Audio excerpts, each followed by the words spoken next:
Hello everyone, Nurse Mark here. If you're new into our channel, I'm creating videos that are related into nursing content. So if you do like my videos, please subscribe and share it to your friends. Today, we're going to be discussing about fluids and electrolytes. The importance of fluids and electrolytes, the fluid compartments, fluid shiftings, and the definition of terms regarding fluids and electrolytes. Fluid is 60% of our total body weight. So it means if you are 60 kilogram, 36 kilogram of that is fluid. Fluids circulate in our body on a daily basis. Electrolytes, on the other hand, these are electrically charged molecules or atom. If they are positively charged, we call them as cation, and if they are negatively charged, they are called as anion. Now, the importance of our fluids and electrolyte is that it is very vital for our body to function. Fluids keep us hydrated, they keep us cushioned with injuries, and some electrolytes like your sodium is responsible for the maintenance of the fluid balance in our blood. Or potassium, say, is responsible for our neuromuscular activities.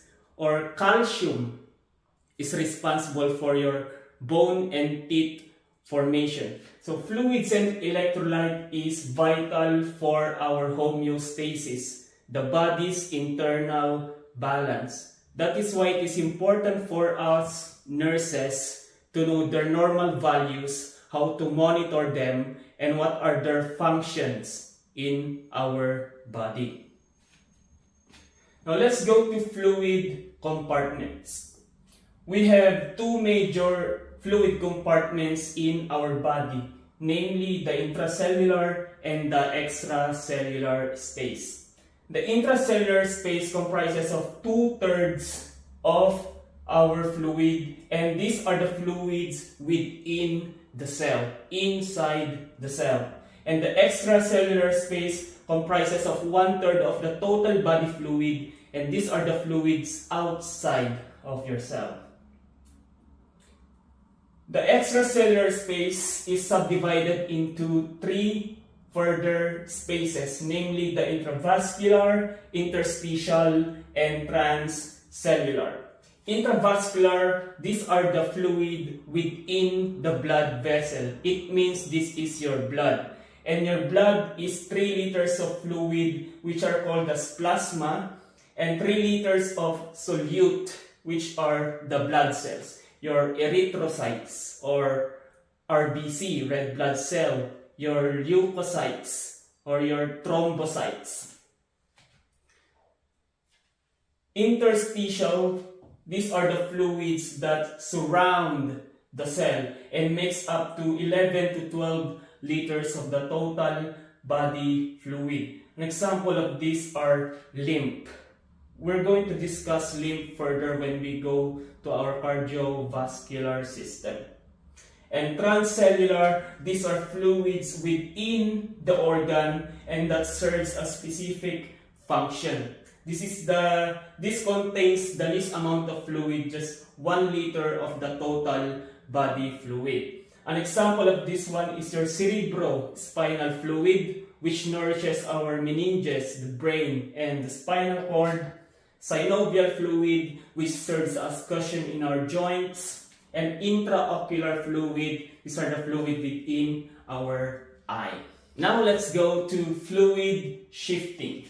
Fluid shifting is the movement of fluid from the extracellular fluid to the intracellular fluid or vice versa. Fluid shifting is normal to our body. It just becomes abnormal when there is a disorder or a disease. Alright, let's further explain it by the definition of 2 terms, diffusion and osmosis. I created a table here so that I can explain it to you in the most simplest form. Diffusion is the movement of solutes, and osmosis is the movement of solvent.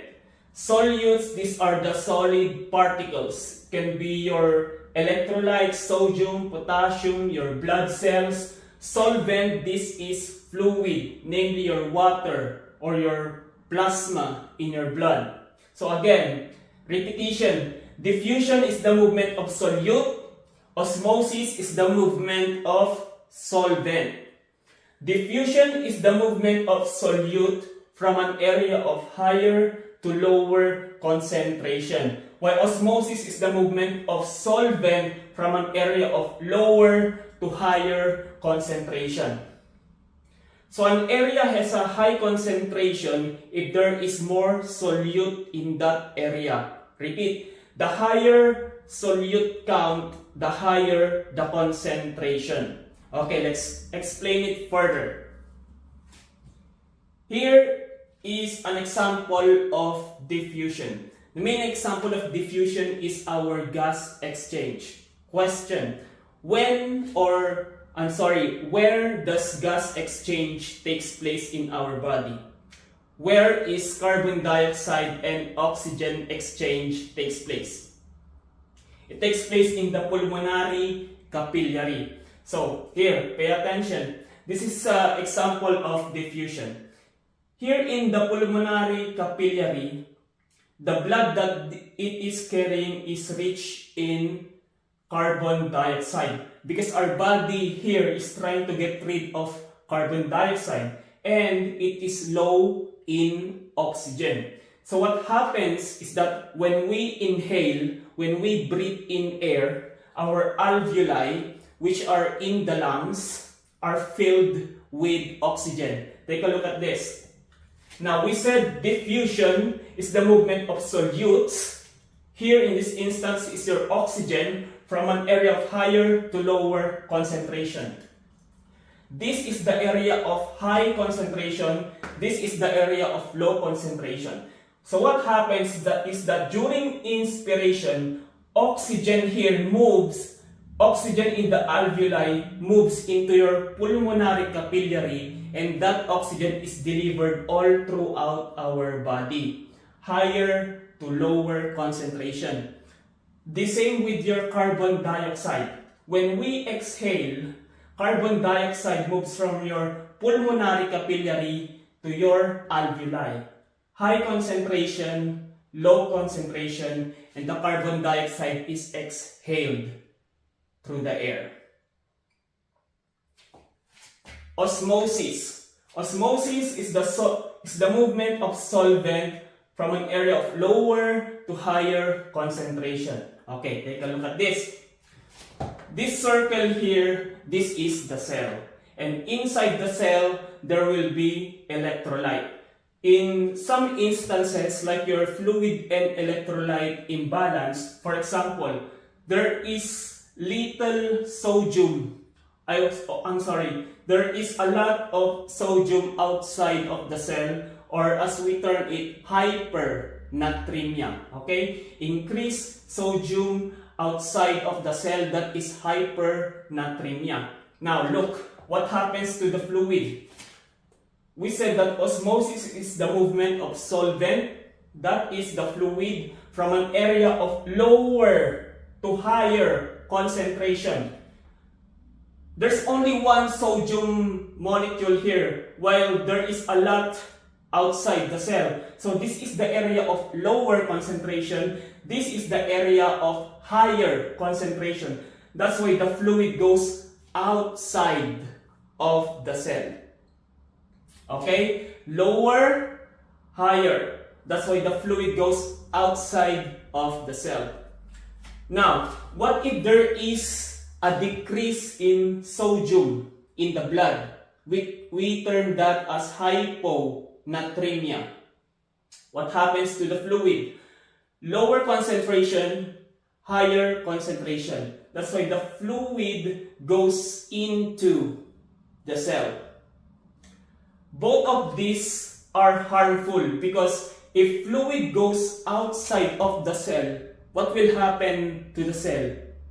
It will become dehydrated. it won't be able to function anymore. What if that cell is the neuron, a brain cell? So that's dangerous. Now what happens when fluid or excess fluid enter the cell? The cell won't be able to function properly as well, and there is a tendency that that cell will be destroyed, ruptured, and it will die. So that is osmosis. Next, how is fluid regulated in our body? Our fluid in our body is regulated by our two capillary forces, namely the hydrostatic and the osmotic or oncotic pressure. Okay. Hydrostatic, this pushes fluids outside of the blood vessel. While your osmotic or oncotic pressure, it pulls fluid into the blood vessel. Now, in a normal body, the hydrostatic pressure and the osmotic pressure, they are balanced. So what happens when there is an imbalance, like when you have a disorder, what happens is that when your hydrostatic pressure is greater than your osmotic pressure, there will be edema. Because imagine, hydrostatic pressure is increased. It will push fluids out of the blood vessel. And where will those fluids go? It can go into your tissues, into your organs. That's why it will result into edema. Edema is swelling of the face, the hands, your feet. If the oncotic pressure or osmotic pressure is greater than the hydrostatic pressure, it will lead into fluid volume excess. We said that osmotic pressure pulls fluid into the blood vessel. So what happens when osmotic pressure is greatly high, the blood vessel will attract more water, thereby you will be overloaded, resulting into fluid volume excess.